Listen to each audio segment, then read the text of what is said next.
Yeah.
Sounding good. Yeah, they can't.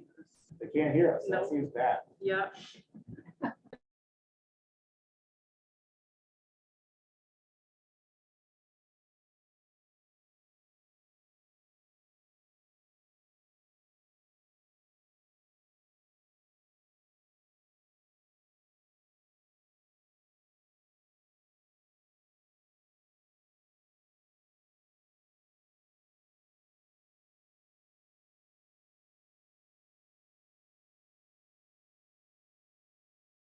And then a school board workshop where we will get our first draft of the comprehensive budget.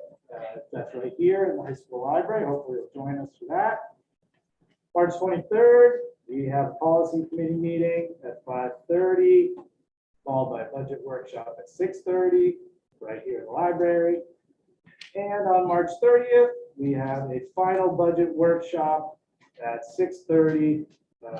Well, final for the month of March anyway, right here at the library. We may or may not need all those budget workshops depending on the questions we have in the parking lot, that sort of thing, but they are on calendar. Next agenda item is to consider additions or adjustments to the agenda. Hopefully people got an amended agenda earlier today that went out by email. Not a lot of major things, just some extra recognition and some school trips that we need to approve. But if you got something on your laptop, make sure you get that out of your email. Any requests for additions or adjustments? Okay, we do have our time now for comments from the audience.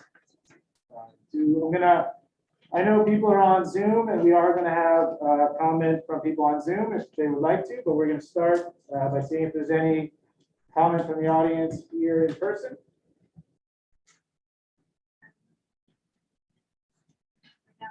All right, seeing none. We are able to have comment by Zoom, right, Maggie? Sure. So if anybody would like to comment by Zoom, we'd ask you to raise your digital hand. And if you raise your digital hand in order, Heather will acknowledge you and unmute you. And then you'll have 2 minutes to speak if you'd so like. You got any digital hands? I'm not seeing any. Give it a couple of seconds. Digital hand can be found down at the bottom of the screen where it says reactions. There's like a little face.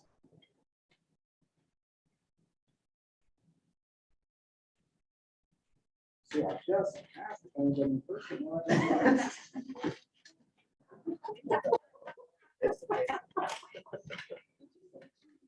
All right, so no digital hands. We're going to return to the in-person where Sue has appeared. Sue, if you'd like to make a comment, please do. Please identify yourself for everybody here.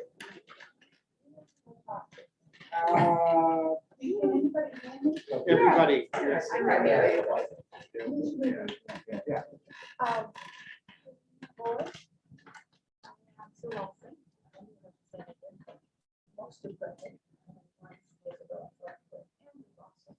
I'm here tonight just because I'm excited to decisions made visions.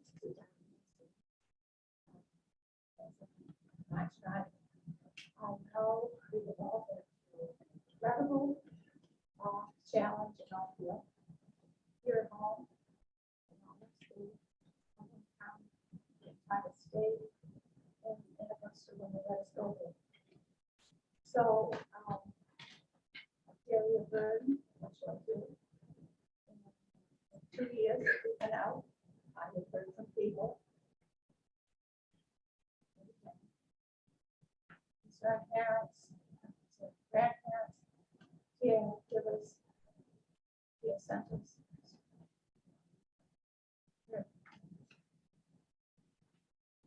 Daycares, thank you.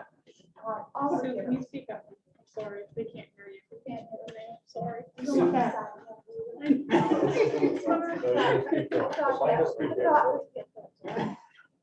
So anyway, I'm just here to be supportive. And I know so many parents that are anxious. How you can address moving forward. Around it. So I'm just here again because I'm really excited. Thanks, Sue. You're more than welcome. So, Did any digital hands appear? There's some chats that are on here. From Jenny LaCroix says, I'm here to learn what the plan is for our children to be unmasked with the CDC's new guidelines and many other states taking this stance. And then one that says the Zoom is really hard to hear. It's very muffled. So try and speak clearly and loud. We're doing our best. Yes, the owl thing there, it catches pretty good. Okay. That appears to be all. All right, well, appreciate that. Thank you, people in Zoom land. I did send you through what's come through the school board email. We had one come in just like 30 minutes ago that I forwarded through. I had 2 people just making sure that I had seen the guidance that came out this afternoon from the governor and Dr. Shaw, which I think Chanda's going to talk about a little bit later. I assured them that I had indeed seen it. We had that ones that I sent through the piece of artwork and the other letter we had. Frank, do you want to characterize, I saw you CC me on a couple of replies. Do you want to characterize what your email boxes look like over the last week or so? Yeah, I had probably about 6 or 7 in volume. 2 were expressing that they would like to see it continue because of their reading of the situation and their particular children. 4 felt it's high time that we not mask anymore. I think one of the things that, from my interpretation of reading what people are writing, there's just a lot of news out there. Television news, newspaper news, governors making proclamations, mayors making proclamations. Even today's priority notice from Augusta, which was about 8 dense paragraphs, it's really hard to sort out exactly what the guidance is. For the first 2 years, it was pretty clear what the guidance is. So I think people who have one opinion or another are able to latch on to some piece of information that's out there.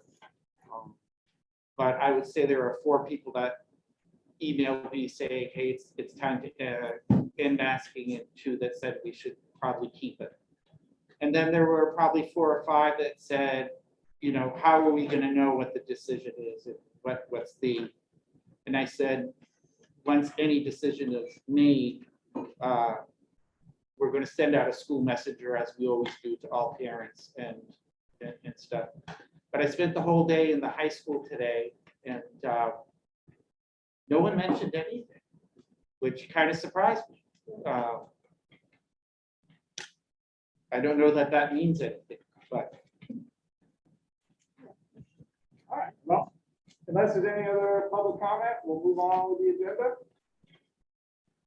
I guess Go I ahead. do. Yep. Kristen Coney. Change your mind. Yes, see, I said not right now, but that's why I'm here. So it is a big day in the world of the ever-changing COVID pandemic that we've all been experiencing. The mask is a new thing. And you mentioned you got a 4 and a 2 kind of percentage that people will still be concerned. So perhaps an option-based masking system within the school district I feel strongly about. So that's just my thoughts. Great, thank you. Go ahead, Jen. I just think it would be helpful if we had some clarity of what's our off ramp look like? What's the sequence of things that have to happen? Well, we're gonna do a whole And COVID. I wanted to wait until after Chamber, but Yeah. I think that's what people are most concerned. We could change that the health guideline thing we voted for in March, or did we just, or is that in place? That's what we're gonna talk about. This is just the public comment hearing. So we will absolutely address all those. All right, any other public comment? All right, all good, Maggie? No, never mind. Oh. All right, then can I hear a motion on the minutes? We can continue the agenda. I move that we accept the printed minutes of the February 2nd, 2022 business meeting as presented or as edited. I second.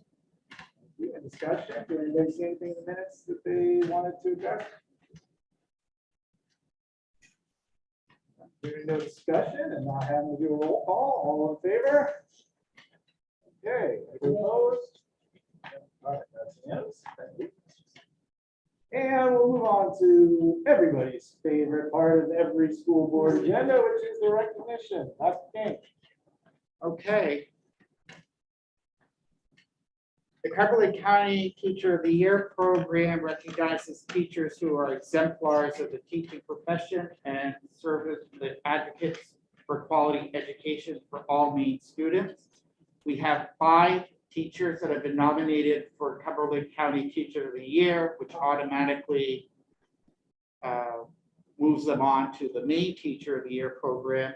And the people are Jennifer Vargas, a world language teacher at the high school, Tim Slidewalk, mathematics teacher at the high school, Karen Light, biology teacher at the high school, Catherine Larson, American Sign Language at the high school, and Blaine Skilling, combined grade 3 and 4 at the Dunn School. We have two athletes. Max, Congratulations to our seniors. we have two athletes. Max McCollum qualified for and will participate in the New England Indoor Track and Field Championships this weekend at the Reggie Lewis Center in Boston. And Owen McDuffie qualified for and will participate in the New England Wrestling Championships in Providence, Rhode Island. That is a big deal for Max and Owen to qualify for the New Englands, to participate in the New Englands is highly competitive. So that's pretty impressive. I saw, I mean, just in general, the state championships week, we did just great as a school system. I know we were like second and fourth in the shot put, and the speed championships, we had two kids make the top 15 and go into the shootout, and it just seemed like a great week of results and success, and this was great to see so many kids participating in state championships. I have a few students who are being recognized either at the regional level or the state level for their athletics. Brooklyn Gould, Kiara Martinez, Marissa Rowe, Brooke Norton, Izzy Morelli, Brooke Martin, Amber Fortin, Shane Hawks, Nate Hebert, Josh Michaud, Owen McDuffie, Wes Duffy, Emma Hutchings, Lorenza Piper, Max McCullum, Evelyn Bowden, Colin Froelich have all been recognized by either Western Maine or the state level, and in the case of Owen and Max at the New England level. This is an extraordinary list, and I might add that many of these names also appear on the academic honor roll, so it's pretty impressive.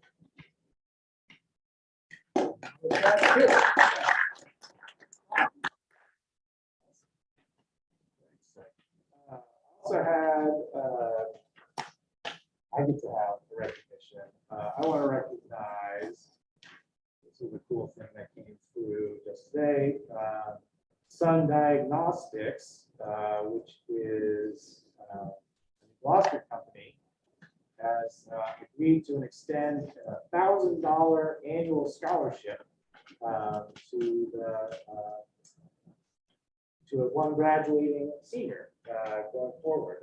And it adds to, I can't list them all, but this is a new one that adds to our senior night. And I talked to the guidance office, and they said they are overwhelmed with the number of scholarships that they are processing. And senior night, we haven't had a chance to gather for that in a couple of years, but it sounds as though there will be dozens of scholarship offers for graduating seniors at Greater Gloucester. I want to thank any community member who's done that. So people haven't had a chance to go to senior night. It's a really special night. Maybe every community does this. I don't know. My community didn't do it when I was growing up, but it's amazing to see how many different groups give scholarships to our graduating seniors. So have a new one come through, so generous. I want to call out Sun Diagnostics. Thank you. All right, moving on. Old business. Chanda, I saw you snuck in here.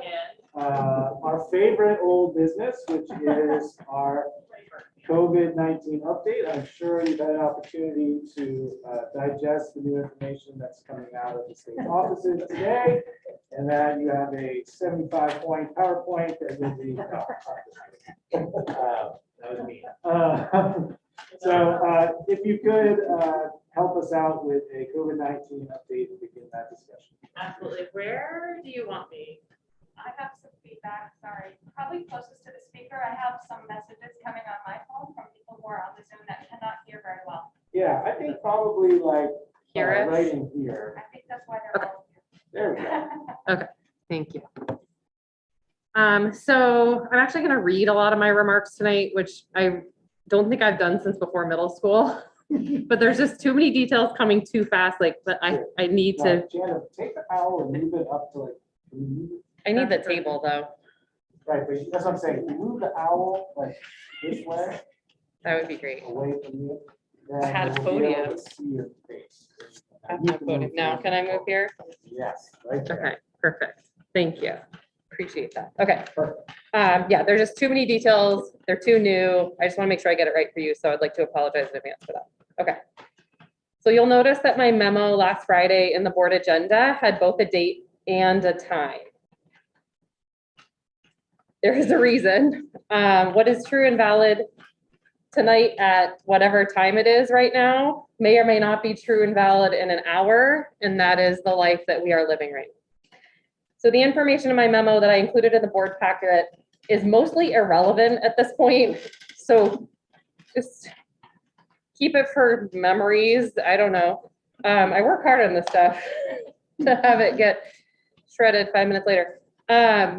So tonight, what I'm going to do is spend my time with you, giving you a synopsis of our present situation that I would like to make sure I stress is the present situation.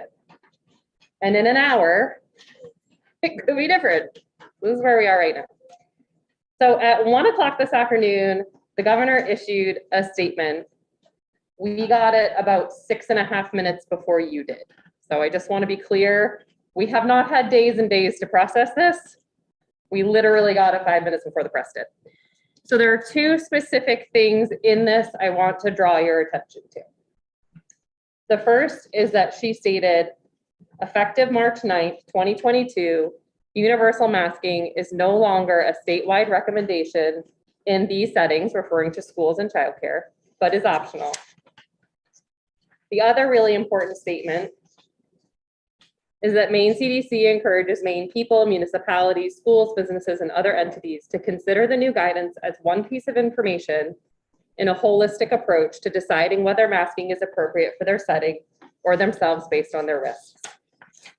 So based on that statement, I thought I would take a little time tonight to share with you a bigger picture of our data and all these pieces that we go into making our decisions. So let me start with the local conditions as of noon today, unless I otherwise note. And sometimes I give you another time. Mostly this is as of noon today. Cumberland and Androscoggin counties, the county we're in and the county we're, we always have to consider Androscoggin in our decisions. They're both currently designated as high risk by the US Centers for Disease Control for community spread of COVID-19. And therefore indoor masking is currently recommended in our county and in our neighboring county. In our district in MSAD 15, we currently have 0 active cases of COVID-19 among staff. I get a round of applause. We currently have 4 active cases among students. So Really great. from an absenteeism, like our staffing levels, we have 1 staff who is currently out for a COVID-related reason, and that's it. We have had 4 days in the last month where we have had no one out for a COVID-related reason. Those are the only 4 days all year, but we've had 4 of them. I heard a rumor, maybe it's 3, but I'm gonna choose to, I'm not gonna go back and look. I'm gonna assume it sounds, so it's 4. Our COVID cases, for those of you who are interested in that, this information is on our website. You'll see I keep a daily, I update it like sometimes every couple of hours. It has our accumulated case counts by school and by students and staff. It has all our information about pool testing, how many pools are in, how many are out, how many are back, how many people tested. And then if you are brave enough to scroll to the 3rd page, there are actually 2 graphs. One shows how our case counts have accumulated by week over time, and the other shows how many cases we've had each week. So let me give you a few highlights from that data. We are currently at exactly 600 cases district-wide since the school year began. So since the first day of school, we've had 600 confirmed positive cases among MSAD 15 staff and students. In September, we averaged 2 cases per week. In October, we averaged 7 cases per week. In November, we averaged 17 cases per week. December, that went up to 23 cases per week. January was the big winner. We averaged 80 cases per week for the month of January. In February, we averaged 24 cases a week. So better, not back to the beginning of the year better, but better. So far this week, as of noon today, we had 6 confirmed cases this week. Pooled testing. So far this week, we've had 396 testers in 41 pools. And as of 3:30 p.m. today, 31 of those pools were back as negative. We're still waiting on 10 more. They're still processing. Keep in mind, we have not tested the middle school yet. The middle school gets tested on Friday. So that doesn't include the middle school, but so far so good. Vaccination rates. We haven't necessarily talked about this as a group, but we were able to pull some data. At this time, 41% of our student population has received 2 doses of the COVID-19 vaccine. That's 41. Now I redid the data one more time. 43% of our students who are eligible have received it. So it's important to remember we have a pre-K program that has 90 students. Those students are not currently eligible. So it's important to consider them the whole population. But if I take them out, we're still only at 43% of our students having received 2 shots of the COVID-19 vaccine. 92% of our staff have received 2 doses of COVID-19 vaccine. Now I need you to know we are not currently tracking boosted or not boosted. We have that information in our system. I just haven't pulled any reports on it. It's a little hard to pull that report. So that's important because the US CDC defines vaccinations for the purpose of quarantine exemption as 2 doses and a booster if you're eligible. So you're only eligible for exemption from quarantine if you've had the booster. We are not currently tracking that, so I don't have that data for you. So that's where we are from a data perspective, and that will contribute to further thinking on our next steps. So now the situation. As has been the case for the last few weeks, there have been numerous statements regarding changes and recommendations that do not address the whole situation in schools. And I'd like to share with you 2 examples that highlight the difficult position we have been put in when making decisions.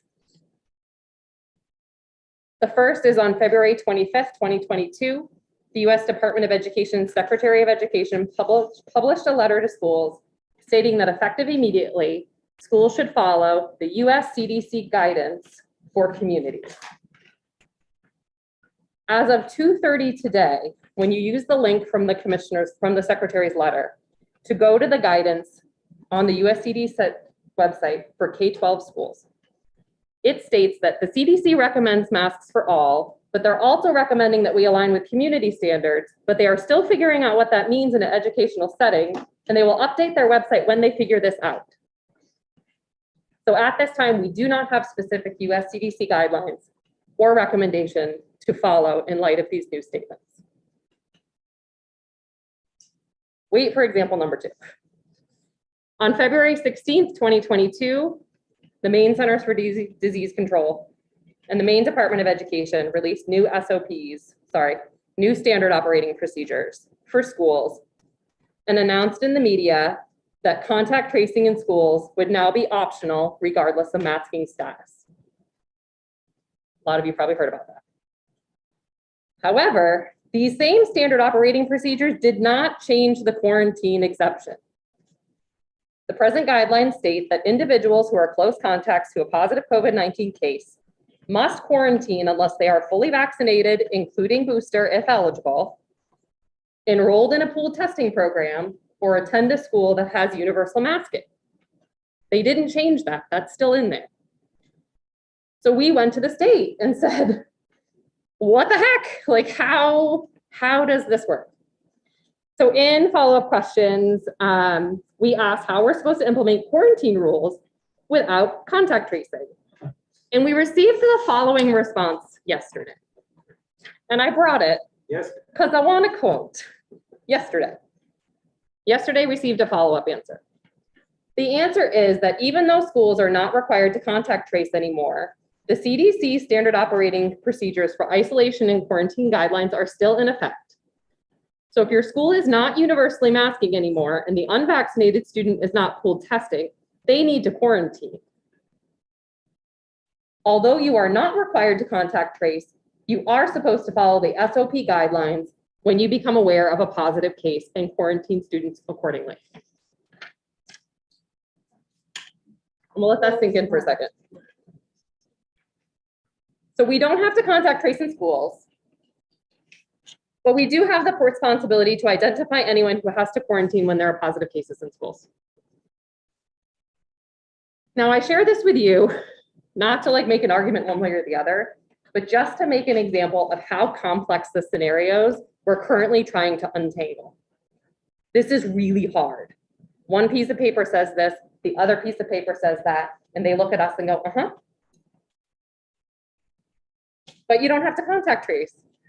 But I have to identify kids who have to quarantine. What's that called now? Because last I knew it was contact tracing. So that's where it's just really, we're really struggling. At this moment, press statements and sound bites are really outpacing the actual guidance, problem solving, and implementation. The governor made a statement today that they're recommending masks being optional. Great. We have a whole pile of standard operating procedures that are completely connected to masking. So how's that gonna work? Does that mean we don't have to follow them anymore? We have very many questions. So what's next? First of all, let's remember Governor Mills' statement today doesn't go in effect until next Wednesday at the earliest. The second is that in communication yesterday with the Department of Education stated that update standard operating procedures reflecting both the new US CDC recommendation, which is to follow the community county guidelines, and the governor's message today, which they didn't know was when that was coming out at that time, will be released, and I quote, soon. Until those SOPs are released, it's really difficult to determine what is going to be the best road forward from MS 8015. We have valued following the recommendations of the Maine Department of Education and the Maine CDC regarding COVID mitigation in our schools. At this point in time, those recommendations are not clear and they are not consistent. No new SOPs, standard operating procedures, have been released yet.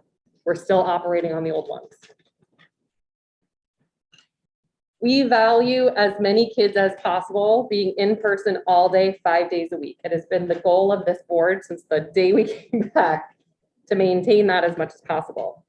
If the standard operating procedures don't change and optional masking requires us to reinstate quarantines, kids are gonna start missing school. This isn't necessarily a reason not to move forward, but it is something we just need to make sure we're considering. Additionally, the US CDC recommendations by county indicate that indoor masking is recommended. Again, this isn't because of our county designation. Again, this isn't necessarily a reason not to move forward, but it's just something we need to consider seriously alongside our own local data. The other piece I'll say about our local data, we have had a huge spike after school breaks for 2 years. I am hopeful that this is the time we break the trend, but I've also been wrong about that more times than I can count since this whole thing started. I was the one during lockdown that was darn sure we were coming back to school after April break. The admin team does not let me forget that. I was doubled down that that was happening. Let's plan for it, it's happening. I hope I'm wrong. With most everything I tell you, I hope I'm wrong. I'm wrong about that. So next steps, this is where we are. So again, as you can see, there's a ton of information swirling, and we have had it for literally 4 hours. For this last piece for 4 hours. We are anticipating we are going to get much more. So the administrative team and health services team over the next couple of days will review and discuss the implications in today's announcement and any additional information we may receive through the end of the week. We anticipate there are going to be all kinds of meetings with the CDC, with the Commissioner of Education. We will get messages, MSMA, we're going to get a lot of information in the next 24 to 48 hours. What we would like to do is have the time to process that information before we make a formal decision about how we move forward. We will send a memo to the full school community on Friday to update everyone with the new information and any decisions we may have been able to make at that point. And that's where we are right now.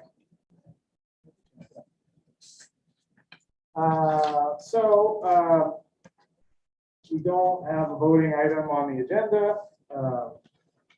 This is the standard COVID update that we get. I know the board knows this, but some people might be zooming in for the first time and not have the history. So people will remember that at the beginning of the year, we wanted to be flexible and allow the administration to be able to respond to new information without having to come back and have us vote on every change in the standard operating procedure and the health guidelines that they put out. And in those health guidelines, it says that we will follow the recommendations as best we can of the Maine CDC, US CDC, and the Department of Education. And we were purposely broad in that to make sure that we are bringing in, the spectrum of information that was available to us. And I think we've heard from Chanda just now, and it's my impression as well, trying to sift through some information that we really don't know what the recommendations even are at this point. I was reading through some of the quotes that Dr. Shaw gave, and he was even contradicting the CDC risk levels. He says, oh, the CDC doesn't know about our backlog and doesn't this, that, and the other thing. They report that there's 1,000 new recorded cases, but there's only 75 new cases. And that's because they're processing still some tests from, mid-February and all this sort of stuff. I think we, in general, always tried to take a nice, deliberative, process-oriented approach, and I think it's served us well this far. But I think the administration always wants to hear from us in terms of what sort of our priorities and goals and vision are for the steps forward. We've been very consistent, as Chanda just said, that we want as many kids in school as much as possible, regardless of the reason, right? Whether it's COVID or whatever, we think kids do best when they are in school 5 days a week with their friends, with their teachers in person. And we've prioritized that the whole year. We've done a great job of it. I think we've had 2 short virtual periods. So, I think what we've been doing has really done a good job to meet that goal. So that is something that I would reiterate, but I'll open up the floor to anybody who would like to make comments to Chanda and the administration for them to take under advisement as they process these recommendations and sort through what the guidelines, information they're going to release is later this week. So anybody have something? Go ahead, Cole. So Chanda, regarding the vaccine, was it 41 or 42% are fully vaccinated? 41% of our total population have had 2 shots. And where are we getting that data? Is that the vaccinations that were offered in school? Because I know there's students outside. So this is based on parents we either had the cards because we did them in school, or parents who have provided us with the documentation of their vaccination. And so it's in their health records. So I guess the only question I would have is how many of the parents are not reporting it, I guess. So again, like up until not long ago, vaccination status was really the only way they could get out of quarantine. So there aren't very many parents who did not get us that real quick. And we did have some cases, actually Susan, poor thing's been very involved in that, where once we called someone to say your child's gonna have to quarantine, they said, oh, they're vaccinated, let me send you their card. So we got a lot of them that way also. So I am sure there is a little pocket of people that perhaps have done it and not sent it to the school nurses yet. I don't think it's 50% of our kids. The only other comment that I'll make is that I think that obviously everybody's very anxious about this, day in and day out, but with everything happening around us in the state, as far as other school districts and things like that go, I think that we need to try to nail down the time that we do take a vote on it at some point. And I think we should be doing that sooner rather than later. So whether we give ourselves a week or a week and a half. What do you mean by, just to clarify? Take a vote. Because if the state is saying that we are optional, and I know it's very contradicting between US CDC and Maine CDC, contradicting each other, we are in the state of Maine. So if the state of Maine is telling us that we can go reversal or whatever we can, I feel as though we need to act upon that. So what I'm saying is, if we want to wait to the end of the week, we get a little bit more information, since today's Wednesday, Thursday, Friday. But I feel as though if we wait another 2 weeks, taking more information to take a vote on it. So that's what I'm clarifying, right? So we don't have, there is no voting item, we don't have to vote to change anything. The administration is following the guidelines. If their interpretation of the guidelines is that masking is optional, they are fully empowered to do that on Friday or Monday or Tuesday. They don't need any further input from us. If we wanted to take a vote, it would be to deviate from the guidelines, right? So just as a process hypothetical, say the administration decided, we are going to, we read the guidelines to be, masking for the rest of the school year or whatever it is. I'm making things up. We could vote to change the health guidelines that we put in place to deviate from the recommendations if we wanted to. But right now, we don't have to change anything if their interpretation is, to make masks optional. Does that make sense? I just want, I'm not correcting it, just trying to make sure everybody understands what we have to do. We don't have to vote to change anything. We voted on this in September. Yeah. And the upside of that was that, okay, you've got a roadmap here in front of you, and it's, you don't have to make decisions. You basically just follow this document, and you don't have to vote on everything. Right. The downside of that is that we've abrogated our authority on mask wearing to the confusing array of bureaucracies, and we're not getting a straight answer. And that's why I didn't think it was appropriate to abrogate our authority in the first place. So I voted no on this. But that, I thought it was a well-crafted policy. But when I read the policy, if they say that it's not required and optional, then if we follow this rule, that's what we do. That's what, yeah, that's exactly right. So I think we're just giving the administration time to make sure that that won't jeopardize our ability to keep kids in school, right? So I think the scenario that Chanda laid out, so say we were in, so say we could make masking optional, but by doing that, we have to quarantine for 10 days any close contact to a positive case. That might make us question whether that was a good plan, because it might make it so a bunch of kids have to take 10 days off from school all the time. We might decide that that's a benefit of having masks, because we don't want to put that quarantine protocol. I just, again, as a theoretical, Is that in here? so So Chandler just the explained. standard operating procedures as they exist right this minute state that the only reasons you can be exempted from a quarantine is if you are fully vaccinated, including a booster, you participate in a pooled testing program, or you go to a school that has universal masking. If you don't fit into one of those three categories, you would have to be quarantined out of school. And that's for exposures at school and at home. Or outside school.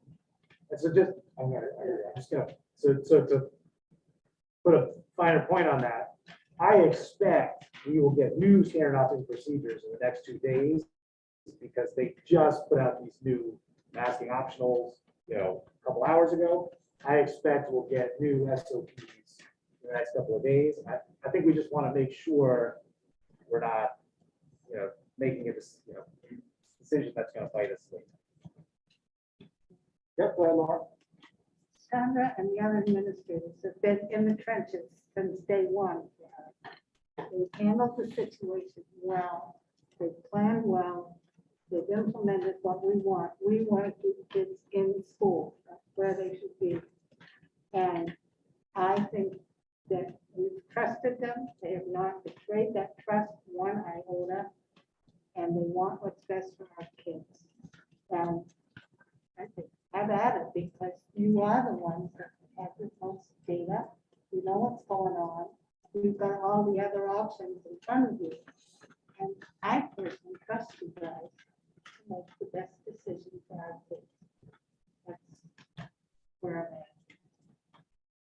Thank you, Laura. Go ahead, Megan. Just a quick question. So Dartmouth is going mask optional on Tuesday, and they did that prior to this whole release of the mills. And I think there's a couple other districts that have made that decision as well. How are they moving forward with that without addressing all of these questions? So they're, as I understand it, and I'm not on their administration, so let me buy that, but essentially what they're saying is we will no longer follow the guidance of the US CDC, the main DOB, or they're throwing the whole thing out. They're saying, we're gonna ignore everything you tell us to do, and we're gonna do our own thing. It is my understanding they are not quarantining, they are not contact tracing, they are not notifying of positive cases. They're just going for it. So At Yarmouth, there are a few others that have come out and saying they're gonna do it like next week, and they're still figuring out what the details are. So those ones I would say, but Yarmouth, I know, said we're gonna throw out, we're not gonna follow we're not gonna follow standard operating procedures anymore. We're not gonna follow guidelines or guidance. We're gonna, how did you put it, Craig? We're throwing the whole thing overboard and moving forward without it.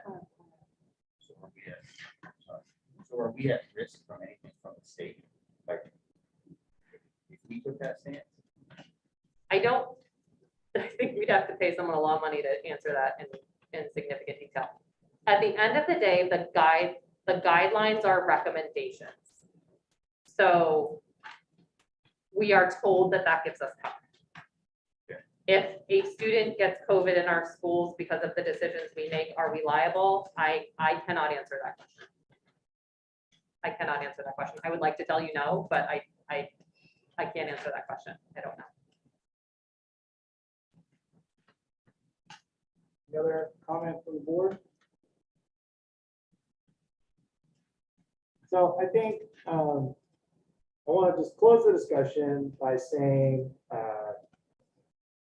I don't want it to seem as though the board is dumping this on the administration, right? So, we have used what I think this has really served us well so far, going with the guidelines.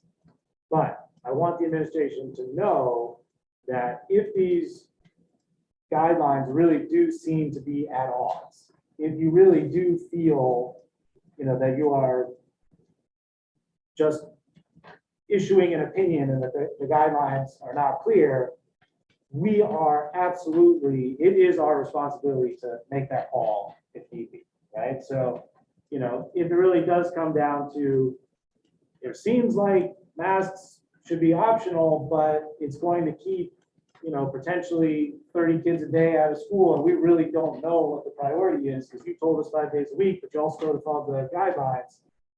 Absolutely come back to us and we'll call a special meeting and we'll have that discussion and we'll make that call, right? We're not hanging you out to dry.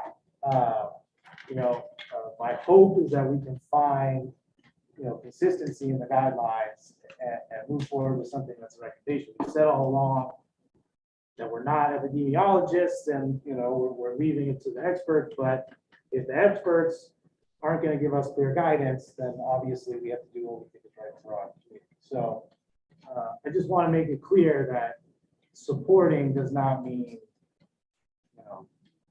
washing our hands of it. I think that's important because I especially with the public, I just want them to understand how much care, thought, and attention the administration has put into each and every one of these decisions. And if you're following the every other week guidelines, there are many little micro decisions that have been made along the way that have been changes, whether it's no longer wearing masks outside, or we decided to let sports go, even though we had remote learning. Like we've tried to take that path that does the most good by doing the least harm. I think you guys have done an amazing job with it. So I just want to make sure you understand that you have our support, and if you need us to come back on Friday, we'll all hop on Zoom or whatever we need to do. Does that make sense? Does everybody feel okay with that? All right. Okay, let's move on with the agenda.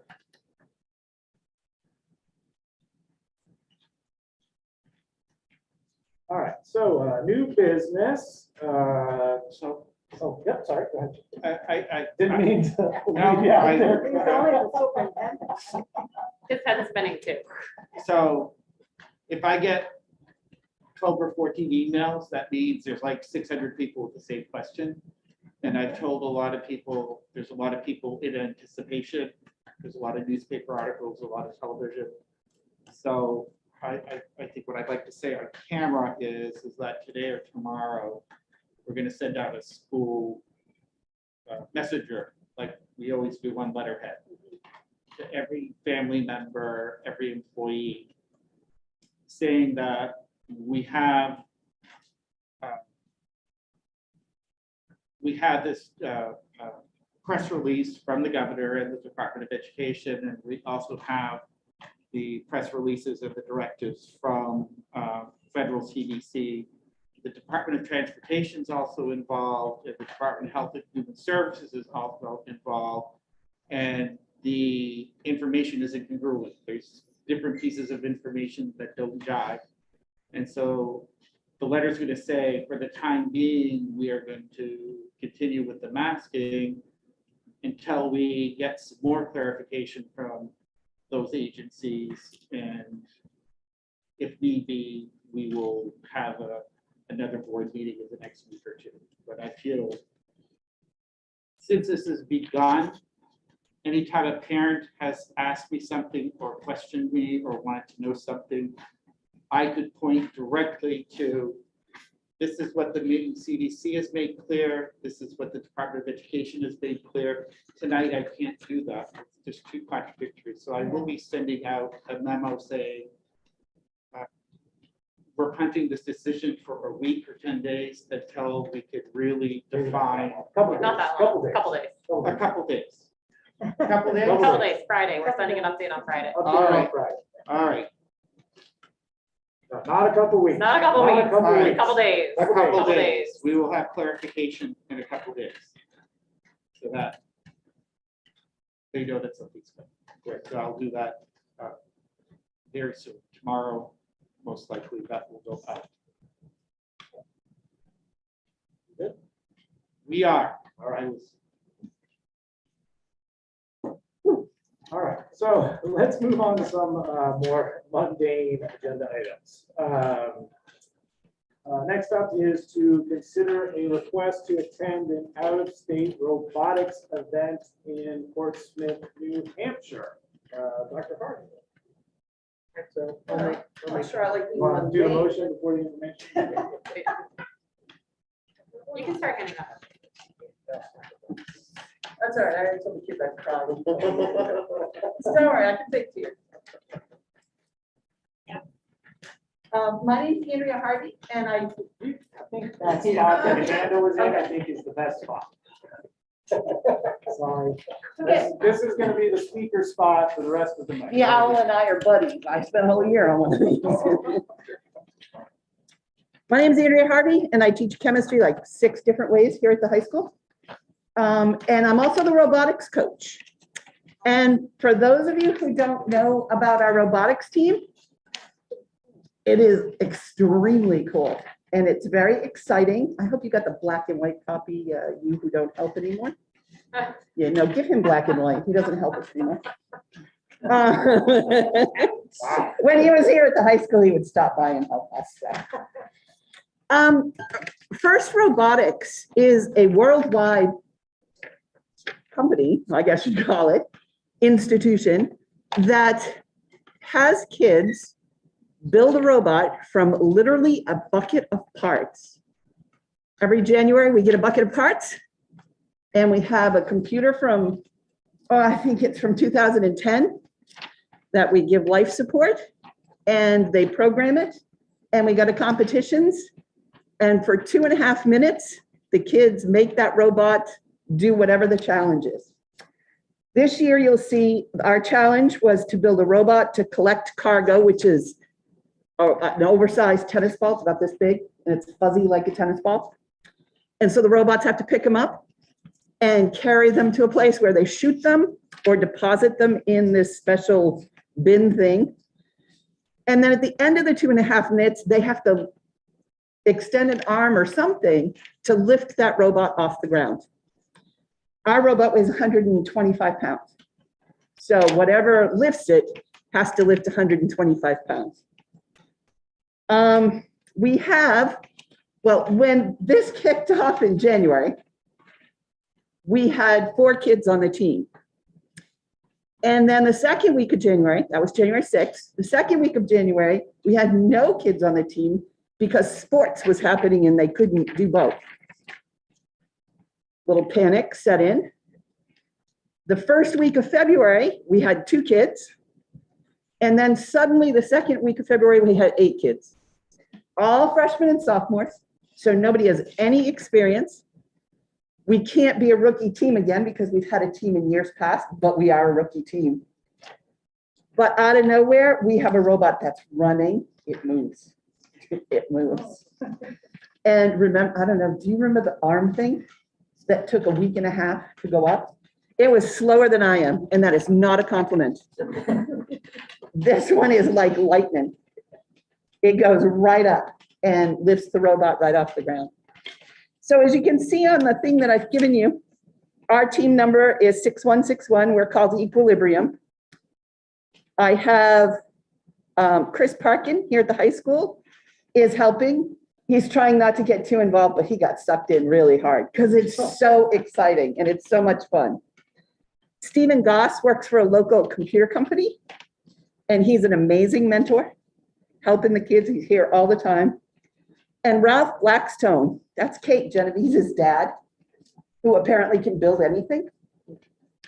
He has been here as well. COVID isolation has made him lonely the last couple of years, and we're getting the best of it. So I'm here tonight to ask, well, our first competition is March 11th through 13th. They're 2.5-day competitions. Yay, it's the weekend we lose an hour of sleep. Oh, wow. Yeah, my first class Monday morning is going to be a good time. And that one is up in Waterville at Thomas College. But the second competition is the one we're asking permission to travel to. It was going to be at Pease Air Force Base, so I thought we could stay in Kittery, you know, and just travel to the base in the morning. But due to worldwide circumstances, no one's allowed on the base at this point in time. So it is now at Goss International Building in Durham, and we'll be staying at the Hampton Inn if we're allowed to go. And, you know, please don't make me cry if people watch it. Thank you very much, Dr. Harvey. Can I hear a motion? Certainly that. I move that we approve the robotics team to go to an outstanding event on course enthusiasm. Any discussion on the matter? Go Sorry, ahead, Jerry. discussion. I just want to put in a plug. If you have not been to one of these competitions, you need to go. It's the most exciting, most fun thing. They do it up like a big time, major event, widescreen projections, and the pit crews are all there. And kids are dressed up. It is a blast. I go every year if I can, and I spend as much time as I can. I can only wish they'd done as well. It's another group of kids that get to follow their passion and do something exciting in high school that might not normally have an outlet for this stuff. And it's one of my favorite things we've ever done. So, I can't wait to do this. If you would like, we'll put you on the list. COVID restrictions, First is very, very serious about it. They are joking. And we can have 25 people on our team. You let me know. I'll send you an email and you can sign up to get on the list. But you can watch it live stream too. Yes, Yeah. the link is there to live stream. It's on Twitch. It's on 3 different channels on Twitch. Oh my gosh, get out. That's amazing. Serious, this is big stuff. Live stream though isn't like sitting in the room No, it's not. yelling and screaming and all the noise. I mean, it's like an extreme sport. It's so cool. Any further discussion? Seeing none, all in favor? Any opposed? Seeing none, that's unanimous. Thank you very much so for much. being here. And I'll tell them I didn't even have to cry. Tell them we are rooting for it. It looks like Misty's on. Say again? I think Misty's on. Oh, Misty's here. All right, well, Misty, if you're here, you can turn on your camera. And we can pin you. Yes. Here in the boarding area, please. Thank you. A passenger. Sorry, from the airport. Okay. Moving on, let's see. To request approval for coach and student to go to Providence, Rhode Island. I think we could probably just do, probably don't need much explanation on this. one, so I'll just do both. Just make a move, make a motion that we approve for coaches to attend the Olympic wrestling championships in March 4th and 5th. Second. Discussion. Susan, is there any weirdness that we should know about? No, it's the elaboration that she just did, but our kids deserve to participate at that level, and hopefully you'll allow them to do so. All right, any discussion? All in favor? Anybody opposed? All right, that's unanimous. I'm just gonna go ahead and assume Misty's the yes on these. Be in the airport. Let's talk about track and field. I hear a motion. I will make a motion that we approve for coach and student to attend the Olympic Scholastic Indoor Track and Field Championships in Boston on March 5th. Second. Any discussion on that? Another great opportunity. All right, all in favor? Anybody opposed? Okay, call that unanimous. All right. Next up is to hear a report on a proposed Granite Gloucester Patriot Hall of Fame. Let's go. All right, Susan. that was All for you. right. Thank you very much for approving those kids to go to New England. It's a big deal for kids to even qualify. They have to be in the top percentage of the entire state and able to go. So it's a big deal for us to have 2 kids participating at that level. So thank you. All right. So Greater Gloucester Patriot Hall of Fame. This has been something that I've been asked to do, have heard about, and I started to do a little bit of research. I will tell you that when I first arrived on the scene 3 years ago, one of the things that in my survey that people got back to me was that we needed to do better at recognizing student athletes. And I think over the course of the last 3 years, we've achieved that. But I also think taking this one step further to recognize people who have come before us and kind of laid the groundwork for the success that our athletic programs have had is time. So if we could click to the next slide, please. So we have a very strong program. I will say that I've been in this league as an athletic director for the past 22 years at 2 other schools. And I will say that being here the last 3 years and also a witness to the G&G community over the past 22 years, that the support for the programs here are second to none. And that's because of not only our student athletes and our coaches, but the community at large. So at this point, I think it is appropriate for us to recognize not only our student athletes, any teams that have done good things over time and laid the groundwork for some of our other programs, coaches who have done a great job over the years, but also community members who have contributed significantly to the athletic program over the years. And I know that we've had a really great group of community members that have done that. I think probably one of the best exemplars of that is our G&G golf tournament and the tremendous amount of support we have for that event alone. So next slide, please. So the Hall of Fame committee, I will first say that this undertaking is a lot of work, not only by the athletic director, but the community at large. So we're going to need a big committee of people that can not only go back just a few years, but the 60 years that we have been in business here at G&G. So it is an undertaking. There is quite a few different committees that we'll need to have people volunteer for. It's not something that you just all of a sudden do in homecoming weekend and something happens, right? So there's a lot of behind the scenes work, but I do think that because of the pride that we have in this community, we do have people in each decade that have something to contribute.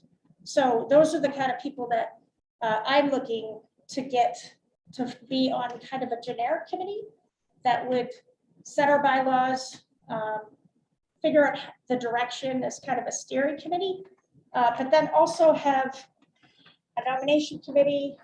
And then obviously you need a banquet committee for the actual day that we induct people. There's a lot of different committees that we need help with. So in order to do this, I don't want this to be a surprise to anybody, but we're going to need a lot of volunteerism. And I know that that's something that's hard to come by these days, but certainly worth the effort. I think once we get this out there, there'll be a few people, well, a lot of people that I think would be interested in helping get us to a place where we could really make this a special event for our homecoming this coming 2022, whatever that might be in September or October. So next slide, please. So there are a couple options nowadays. So back in the day, you might go into a high school and you would have plaques on a wall, right? So now things have kind of gotten to a point where we're obviously in the digital world and things are more of a virtual type scenario. So what we would be looking at is to have a display that's interactive. So for example, you come in to the high school here, you might get obviously, I'm not sure how this display, how big this display is, but it would be interactive. So you would go up and you would touch the screen and learn about all the different people who are in the Hall of Fame. The good news is that this would be completely transferable to our website so that people could constantly go to our website and also be here to be able to look and view all of the accolades of certain people who are inducted. So there are a couple different options. So there's a 75-inch screen, which I believe they do diagonally. Yeah. So there's a 75-inch, and there's also an 86-inch. So basically, when I explain this to you, I'm trying to, because Rich Peterson works for ProVacy, which is a company, a digital company. Those of you who don't know who Rich Peterson is, he's our announcer extraordinaire here at G&G. Probably should be one of the first people that get into our Hall of Fame, if I'm being completely honest, but he's our digital guy, but also a great supporter of our communities. So basically what this would do is you'd have a 75-inch or an 86-inch, and then the second part of that would be the virtual signs plus 300 player. So there's kind of two different options, two different layouts. So you have the screen part, which is 75 or 86, and then you have the one-time cost of a base model, which is another $6,000. And then you have a lifetime content model, which is another $9,000 basically. So the difference is $3,000. And what that gets you is the lifetime software license and the lifetime content uploading services, which basically means every year we can either upload all of this information on our own, or we have some assistance in doing so. So I think longevity, from my perspective, the best option would be to have the continual uploading services, because you may not have the same person in the position, but you want to keep this going regardless of whoever's in this position. And I'm not saying that because I'm going anywhere, because I love it here. But what I'm saying is, for the longevity purposes, I think it makes sense to do the continual lifetime content upload. I will also say that we probably have other revenue avenues that we could pursue. If the school wanted to go with a certain amount, and then potentially other groups in the area or a donor could potentially help out with that. So I know this is a big price tag, but this is something that I think is valuable to our community.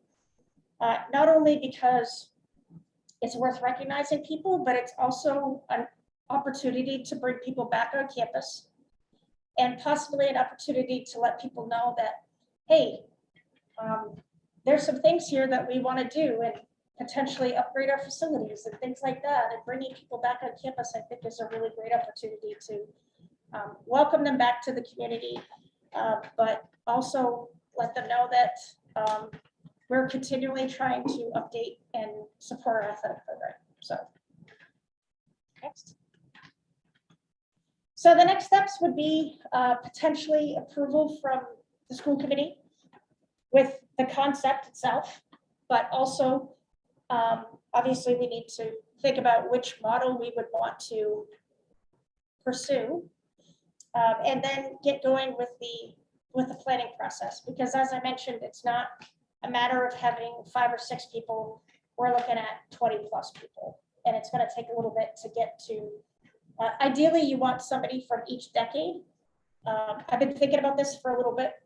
So I do have people kind of in the hopper, but certainly want the historical perspective for anybody who thinks they could offer something. So at any rate, at this point, this is my last slide. So I'll entertain any questions you might have. Thanks, Susan. I think if anything, I am one of the big supporters of this, so I'm glad to see this come for us. I think we've talked a lot as a board, wanting to, we love we believe in G&G, that's, kind of coming around. We love the school spirit. We think that, having a good understanding of our institutional history is good for morale and for, I think there's a ton of opportunity for bringing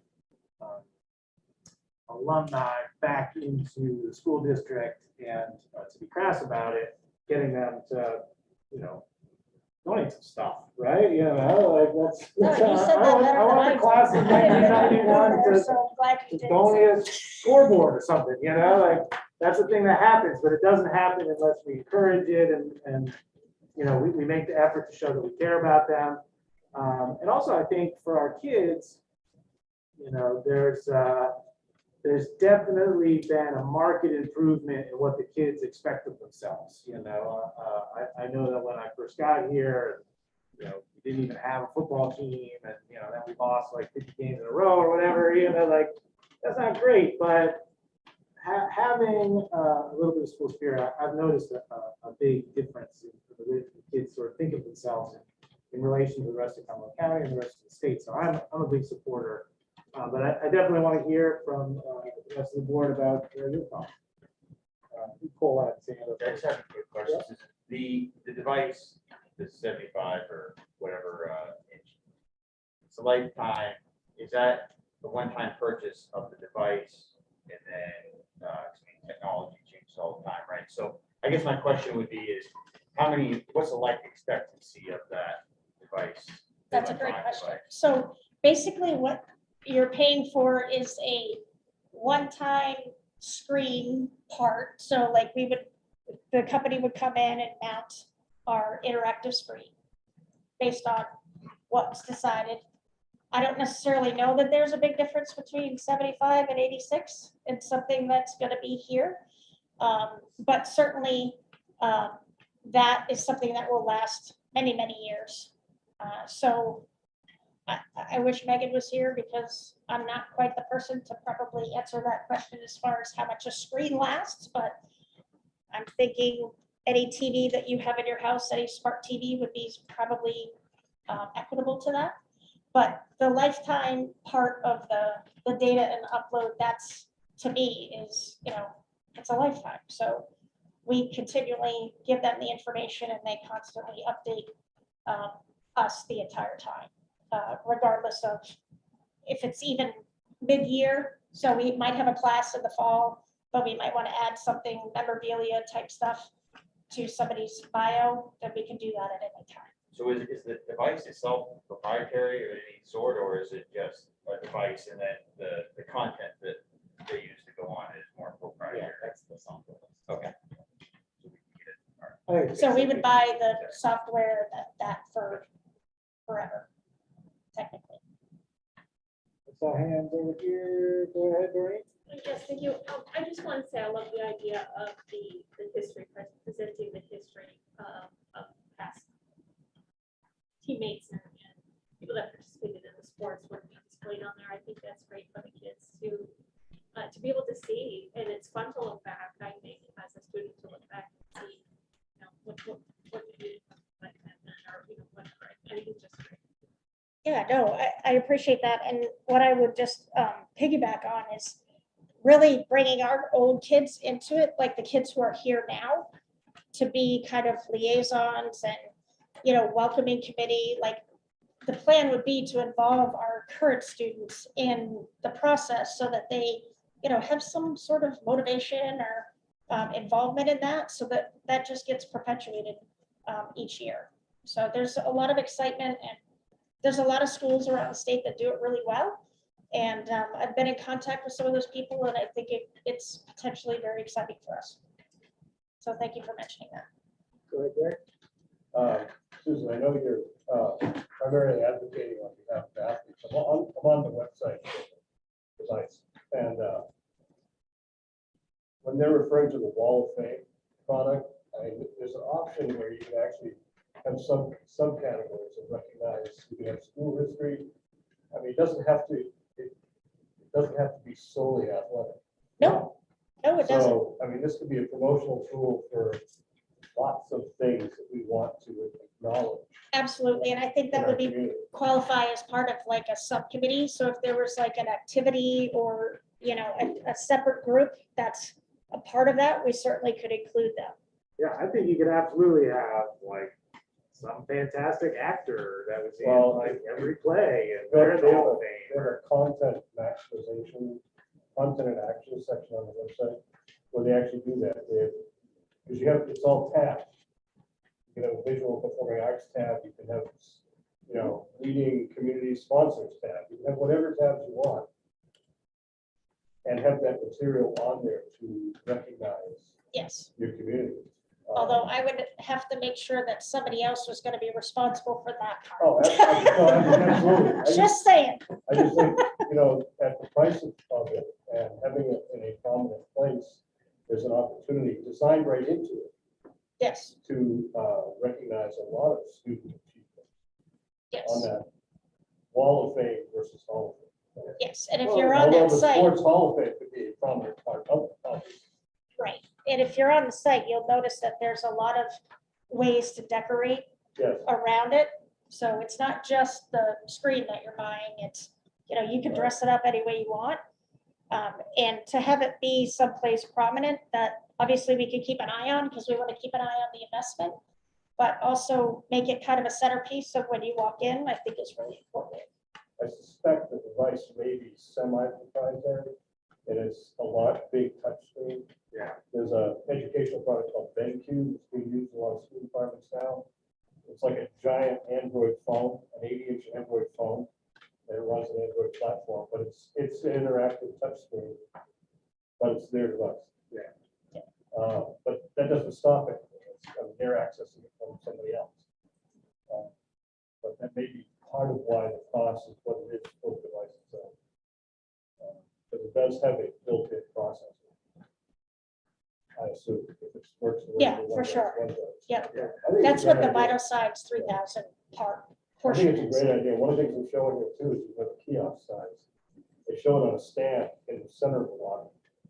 You know, not rather than up on a wall. I know school's a dangerous place to have a kiosk, but I mean, there are some variety of ways to display it. and Yes. use it. I think it's a great idea. I mean, so not to shunt discussion, my impression is that we don't have to make a final decision today. Right. My suggestion would be that we empower the idea and we have these volunteers make a recommendation on the exact thing to purchase after they've done a little bit more research, right? They, you know, could come back to us because we're not gonna, the money's gonna be in the next budget anyway.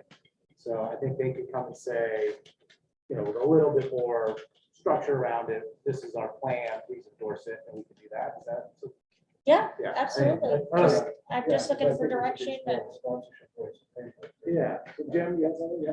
How common is this interactive screen thing with other high schools so that have this kind of thing, right? I Yeah. just went to a couple of high schools I'm familiar with, and they've got a website. I haven't been in high schools for years, so I don't know if they have something like this. yeah, no, that's a great question. So I would say that the Wall of Fame, like touchscreen type scenario is fairly new. If you walked into a school that's been doing a Hall of Fame for many, many years, you might see plaques on a wall. You might see a big screen with people's names engraved. I think because we're in a digital world now, that's the difference is that people are going more towards this type of scenario because you can also mimic it on the website. So it's there for perpetuity and you can see it whenever you want, technically on a website, but also when you come into the school, what you would want is for it to be a draw for people to come in and say, oh, well, I'd like to look at this, or, you know, that type of thing, as more of a focal point. Now, I like the idea. I think it should go beyond athletic, like I look at Caribou High School here, they've got Jennifer Murr, Susan Collins, and some other non-people who know for some cool athletics. So I think that's really what people find out if the prominent person or a head of a company, not just an athletic person. So that's we should expand it to other people beyond athletics. Great, so I would say that, let me see if I characterize the will of the board, anybody see if you object to this. It sounds like we like the idea a lot. We'd like it to be more than just sports. We think we should absolutely go forward and get the volunteers going. Is anybody, like that price tag is not outrageous, you know? Anybody think 15 grand is, you know, beyond the pale for starting the Hall of Fame? I'm not really excited about the big screen. I think that would be, that's tough. Here, you spend 15 grand on a damn screen, you know, with just a bunch of plaques and a website will do. Really free starting standpoint. And, you know, technology, they don't last. Well, so I would say we're not opposed to hearing a presentation on what the return on the investment would be and the value and what the alternatives would be. So I think it's gather the volunteers, we want a Hall of Fame of some kind. This seems like a reasonable starting point for discussion, and maybe come back before the end of the budget season with something a little more. I don't know, does that sound right? Do we mean the budget season, like voting in June or like? Yeah. Okay. Right, that Yeah. gives you a couple months? No, as long as I have a couple months and. Yeah, well, because, so But I I think also want to there's- say that, like, you know, I will reach out to the arts side of it, but I'm gonna need help with that. I'm not gonna, like, I'm gonna move forward with the athletic part because that's what I do. Right. And that's what I get paid to do. So I will open it up to the other part, but I also need somebody to be all in on that. I think, I just think just making As a an disclaimer. opportunity available, just acknowledging that there's an opportunity to expand beyond sports, helps sell the money. Helps sell the product, you know, it's not only sports. Yeah, It's starting no, I out, mean, totally that's get where it's that. coming from, but this enables us to acknowledge a whole bunch of other people possibly. But no, it's not all on you. but also I think, you know, if you were to struggle to find volunteers, right? Like if we couldn't put a Hall of Fame committee together over the course of the next 6 weeks or something, or, you know, your initial outreach showed very little interest in volunteering in this, we don't want to, you know, authorize the money and then have it just peter out. You know? So Yeah, I think we are endorsing the idea. We'd like to go forward. If the enthusiasm is there, we'll make it happen. Okay. Does that Yeah, make sense? that's fair enough. If you give me, you know, a couple months to Couple work on months? it, I'll come back and Yeah, so if Kind we, see where we're at. yeah, if we could do, so the May business meeting if we had, you know, something that we could vote on now. Yeah, sure. Okay. Yeah, that's fair. Does that make sense, everybody? Make too early. I don't think so, because that would give us some, like, at least a deadline to meet for, because at that point, I'm gonna have the fall schedules. And we would know kind of when our homecoming would be, to see if everything would align for us to be able to do it the right way in time. Thank you All right. for presenting that. You bet. Thank you. All right.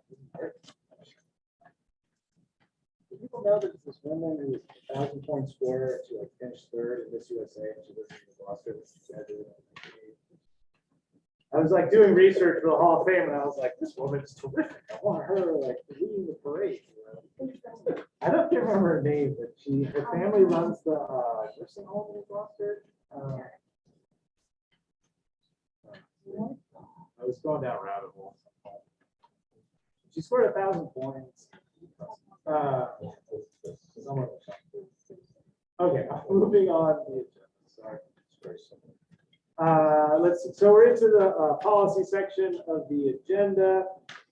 First up is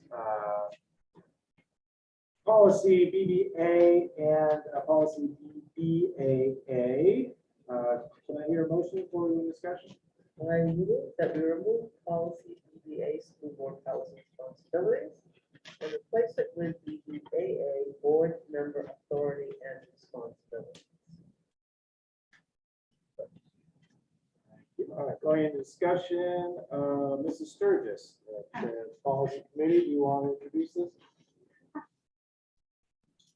I just assume you did. So this is part of the ongoing review of the policy book that we are having our lawyers look at.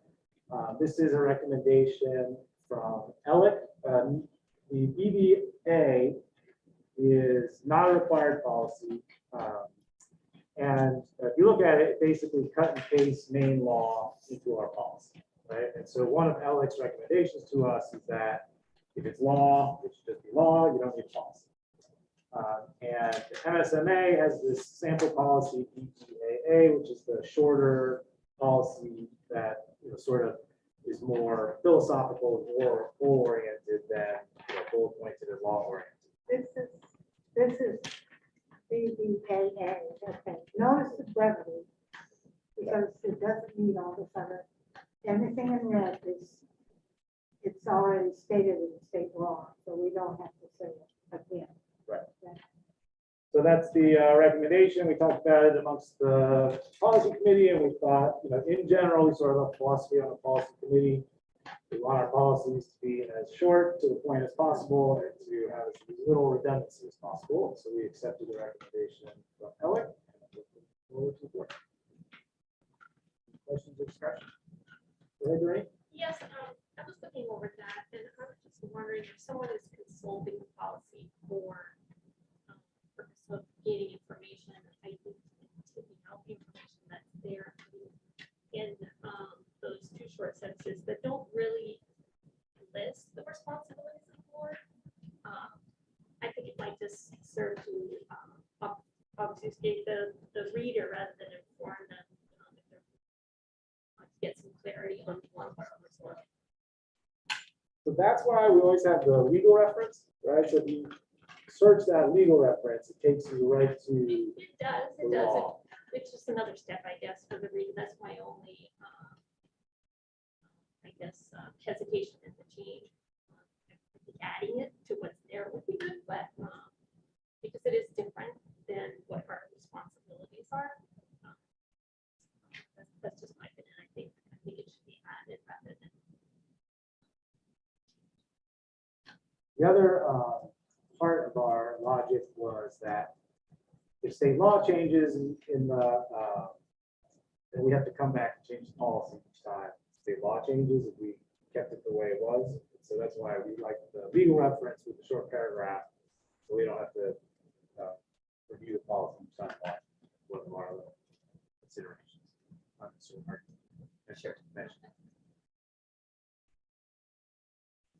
Any other questions or discussion? All in favor? All opposed? One opposed?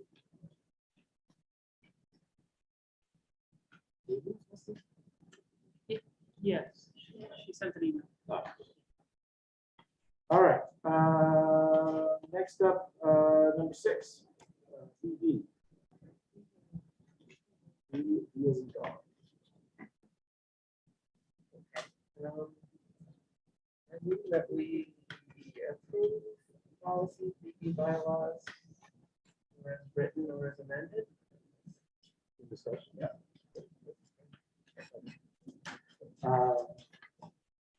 Thank you, Ann. So in discussion, we reviewed the bylaws committee, made the fixes that you see in red.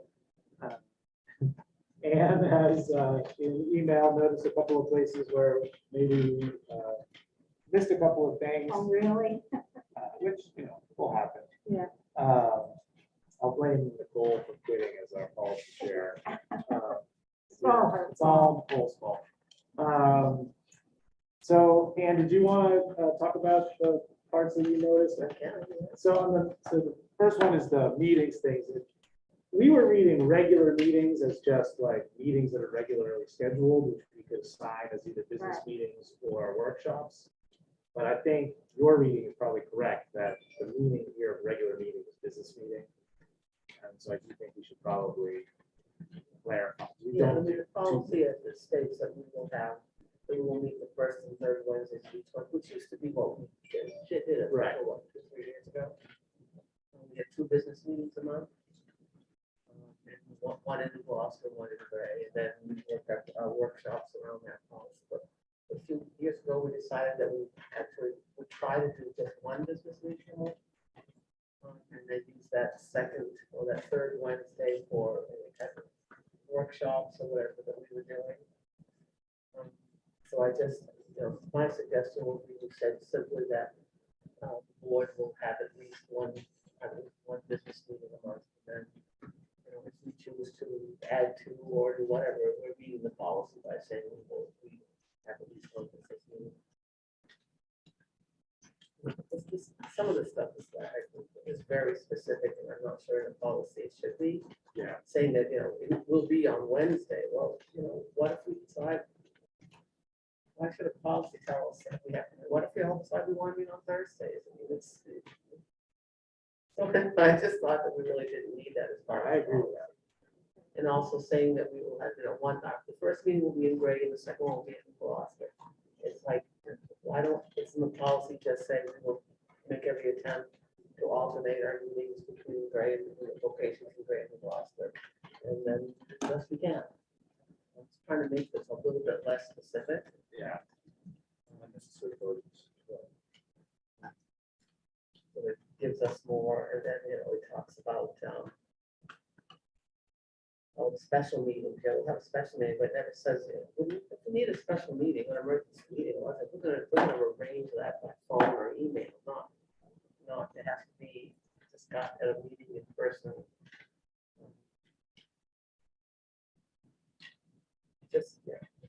We have, this was up for an age that was less. Yeah, I agree. And I think that we do so much of our communications now by computer. A little bit more, and then I kind of thought that maybe we need to change the wording a little bit about other committees, because it specifies that board members will sit on 2 of whatever committees, and sometimes the board member only has a time or whatever to be on one. I mean, why shouldn't we just give that responsibility to the chair to assign people to board meetings based on what their capacity is to serve on? Some people like Gary serves on 4. Not anymore. Not anymore. You have in the I have past. the best. You have Squash that. And then there are some that can only accommodate 1. But that, I think that is something that should be assigned to the chair in order to work out with each board member what works best for them. So, but that's just a thought. Oh, yeah, there was no reference in here to our new policy on remote meetings. I think somehow that has to be brought. Yeah, I do think that has to be a reference anyway. Yeah. Do you have anything else? Or those three? No, just a couple of ones where it still says 4 committees instead of 5, those are just things that are there, a couple of places that Four. need Yeah. to change that, that's all. Jason? One thing I noticed, line fitness stuff. Just talking about the order of business may be observed.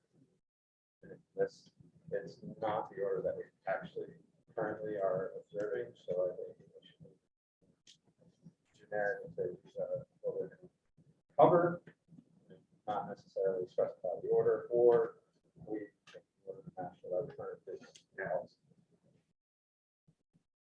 If we use the day to not worry about that, that's right.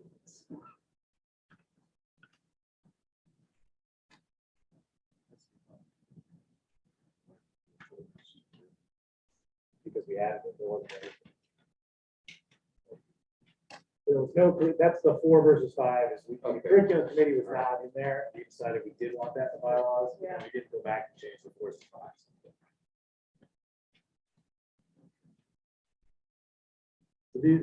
So, is there any other things that people notice? Those are good things that, you know. Yeah.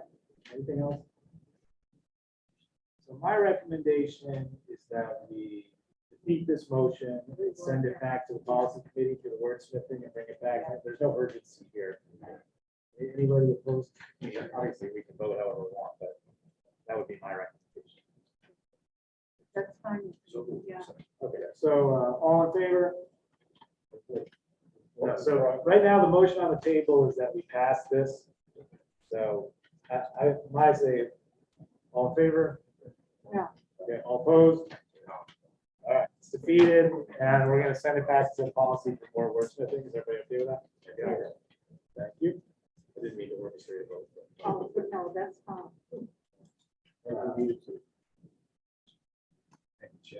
Yeah. But I just, I think that's the point which. Okay, the policy committee will take care of that. Let's move on to IJOC school volunteers. Okay, I move that we approve policy IJOC school volunteers, partners and school visitors. Second. Do I have this one? So it's too hard for me to talk. Yeah. Once we have more to say. So this is, we reviewed this with Dr. King and the policy committee just as a part of our normal review. We added a couple of cross references. Anne has noticed that the EEBB does not exist yet, but it's a recommended policy that we just didn't have a draft for yet. So we're going to consider that in our next policy meeting, but we expect to have some version of that to bring at the next business meeting. So this, putting this on here basically forces us to make sure that we do that. We need to reference They it. changed the name of the policy that was actually referenced to be the. But otherwise, this is the, it reflects what we do in the schools right now. We made sure with the administration that we weren't putting any new burdens on anybody. And it's actually a pretty important policy. You know, Maggie schooled me. I was like, we don't do this stuff. She said, we actually do all of this stuff. So that makes me feel good. Nobody's volunteering. And it also makes it clear that a volunteer isn't just somebody that like shows up and, you know, plays guitar in the classroom once. It's a real position that, you know, we make sure that you're vetted for. That sort of thing. Any questions on the text? All in favor? All opposed? Yeah, great. Okay. 8, GCGA replacement. Okay, I move that we remove policy GCGA substitute teachers and replace it with the NSA sample of GCGA substitute teacher. Second. Moving into discussion. We basically took a look at what we had in place. It hadn't been reviewed since, I think, 2010. It's been a long time, 05. Oh, Yeah, fast. so This it is was- an old day. It was a long time. We did have a MSMA sample that they're distributing that's a little bit more contemporary. Craig took a look at it with us, talked about it with the administration. It seemed to reflect more contemporary way of doing things and the way that we do things now. And so we just decided to make the wholesale swap out rather than do a whole bunch of wordsmithing to make them match. Any questions on the text? Seeing none, all in favor? All opposed? Okay, thank you, that's unanimous. Okay, that's the end of the policy section of the agenda. Let's hear the report on the strategic plan focus groups, right? So we began our process for the focus groups. I believe I kept you up to date on the process. Today, I met with 4 separate English classes, a 9th grade class, 10th, 11th, and 12th grade class. Very impressed with the insight of the kids. You know, I like to think I know high schools. I was a principal for 15 years. And, you know, I had a couple of kids come up with some ideas that I'd never thought of before. So it sort of validates the idea of focus groups. You know, I graduated from high school in 1981. Who am I to assume what a high school kid thinks today? Yeah. And Miss Libby was able to attend one of the sessions. And so we have scheduled parent groups, community member groups, community leader groups, student groups, teacher groups, support staff groups. So at the end of the process, we will have spoken to about 39 different groups, over roughly 400 people. And we will have some pretty good data to share with you to inform our strategic plan. I really encourage you to sign up for one of the sessions. Maggie can arrange that for you, no problem. I know some of you, you know, have jobs and 3 kids and a mortgage and all that stuff, and it's hard for you to get to these things. But if you could attend one, particularly with the kids, it's pretty insightful. What did you think of your experience today? I thought it was great. I loved observing. I loved listening to the small group that I was in discuss the ideas. They were very thoughtful, well thought out. They listened to each other. I was very impressed with just how they thought about it thoroughly before they came up with their ideas. I really enjoyed it. And so they're focused on 3 questions. And they are thinking back on your years at NSAD 15. What do you think the schools have done really well for you? It's one. And the second one is looking back on your years. What are things you think that the school could or should have done better? And then the last question is,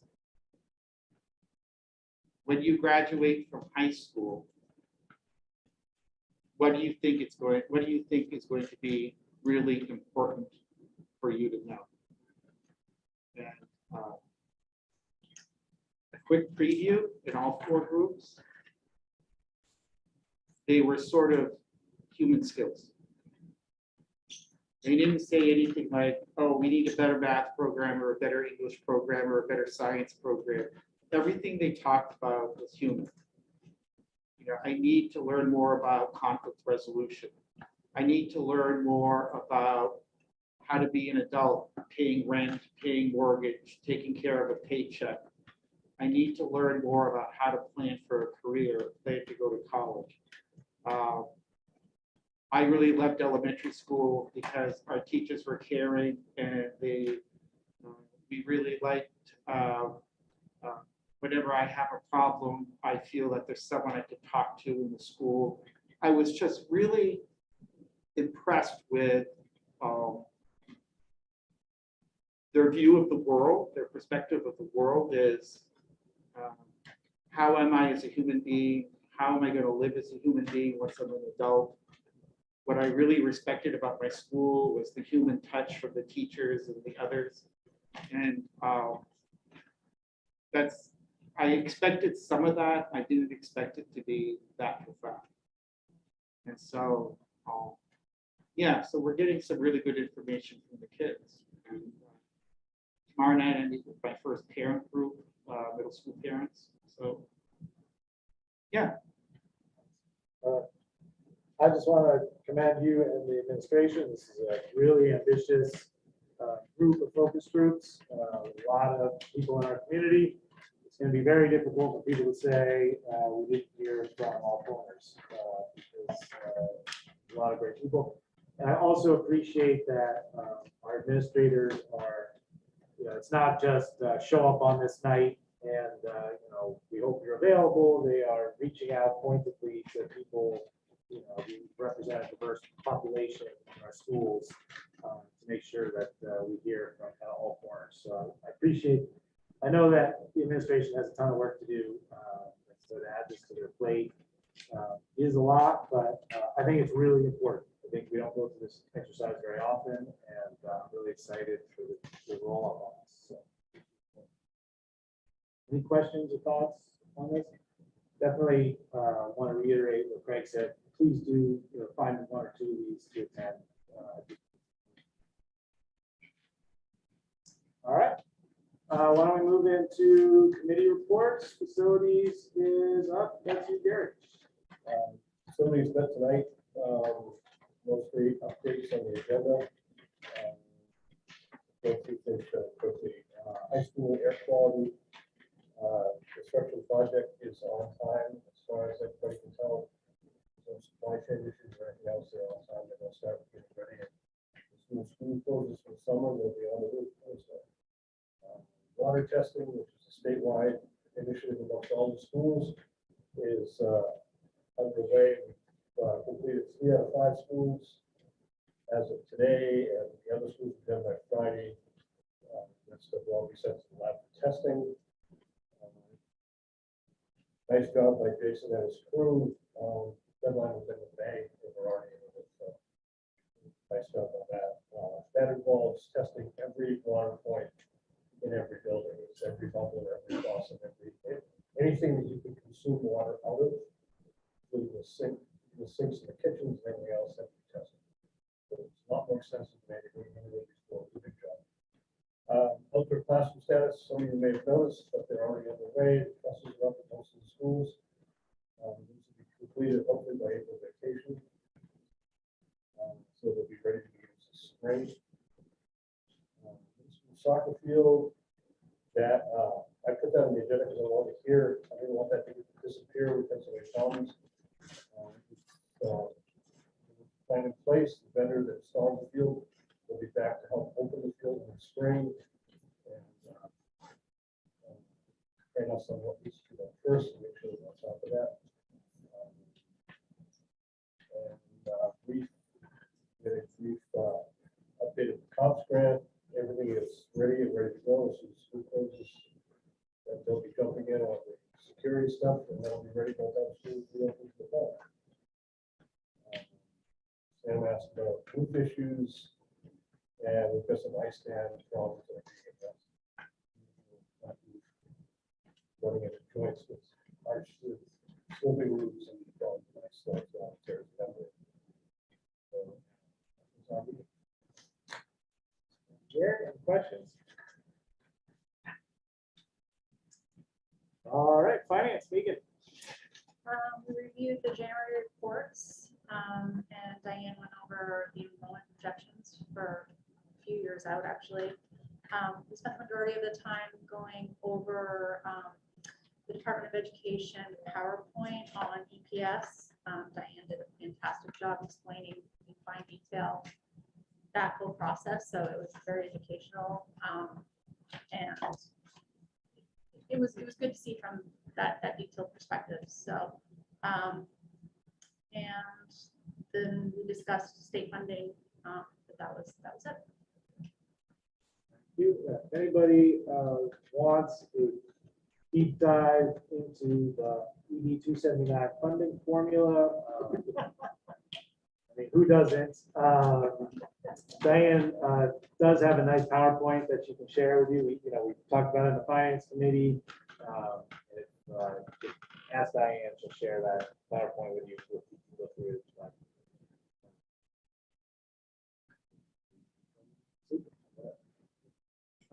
But it's actually, it's a good attempt at equity, I think, by the state. They really do consider a lot. Personnel. committee. So personnel committee, we received an update about transportation. Currently, would transport students that we move to school, and we still have parents driving students, but things from that point are holding. We received an update on staffing levels and some things that the district's looking at to try to our ability to get staffing, more flexible with staffing. We discussed the superintendent evaluation process, artifacts that the board had identified, areas that we wanted artifacts for. We have some artifacts that we're working on, one of which is a survey that is in process right now.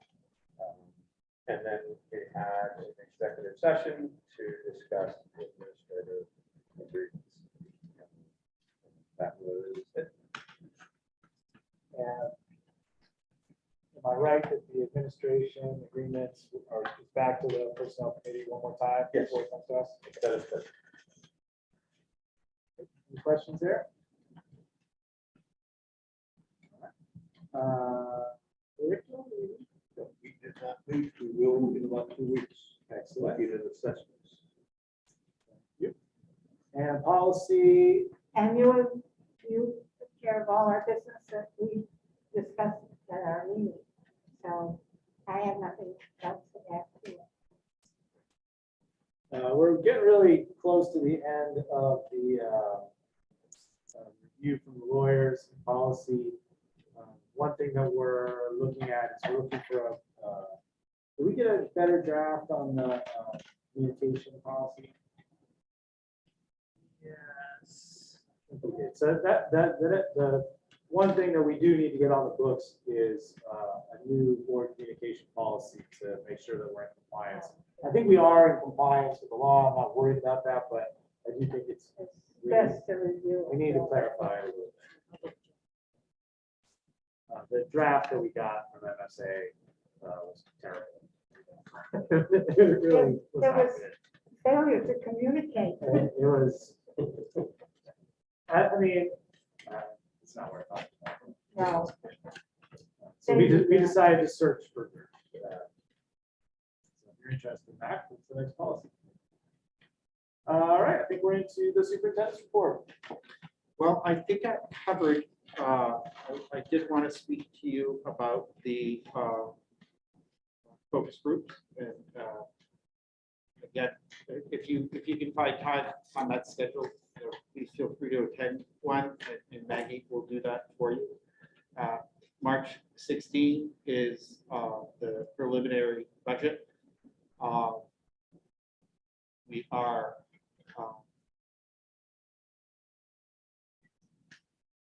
well, I don't want to give it away. We're still in a very rough draft, but by March 16, we'll have a pretty good draft for you. And, it will be a fiscally responsible budget, and it's going to be based on what we need. The administrators have made some requests, but there are not. They're not asking for very much that is new. It's pretty much status quo. What will drive the budget a bit this year is previous negotiated agreements that build in cost of living and pay increases from those negotiated agreements. So that's where we are right now. We have, after that March 16 meeting, the board will have about 4 weeks to ask what we call parking lot questions. Meaning, once you digest that big document, you might want to know, well, why do we have this increase? Or what justification do you have for moving this amount of money to another place? Whatever you as a board member need more clarity or have more questions on, you can pose those questions on March 16, and then we will go back and do our research and get answers for you for those questions that you have. So for you new board members, that's an important time, because I think every year we've done a budget, you know, we think we've dotted our i's and crossed our t's, or we think we're asking for something that, you know, is pretty clear, but as a board member or a group of board members, you want us to go back and get information, and that is the time to do it, is that month of March and April.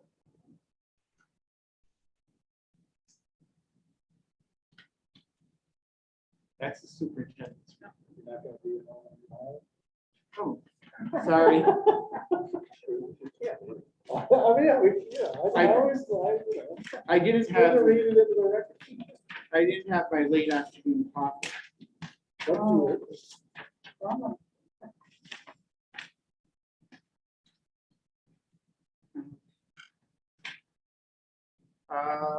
New hires. Amanda Crowell, food service worker at the high school. Carolyn Oddity, medical assistant instructor at adult education. Tyler Demore Gonzalez, varsity boys lacrosse coach, high school. Janelle Gavitt, food service worker at the middle school. Carrie Epp, school year substitute, Memorial School. Seth Johnson, assistant football coach at the high school. Retirement, Mary Patterson, teacher at Dunn. I don't know how many of you know Mary Patterson, but it's the end of an era. My fourth grade music teacher. Was she? Yeah. Yeah. And, yeah. No transfers, resignation, Julie Brown, teacher at the middle school. And the executive session is, I suggest you table it. It has to do with the administrator contracts. It will go to the personnel committee first next week, and then it'll come to you at the next board meeting. Great. Yeah, I did want you to read about the new hires, because I feel like for the first time in a while, we're going back in the right direction. We have more hires than resignations. We have filled some of those food service jobs. So congratulations to our HR department, getting some of those roles filled. I really appreciate it. And as Craig says, I don't think we need the executive session, so I'm going to say that we do not go into executive session. And I would hear a motion to adjourn. I so moved. All right. Thanks, everybody, for a great meeting. Appreciate it. Thank you, remaining Zoom people, for sticking with us.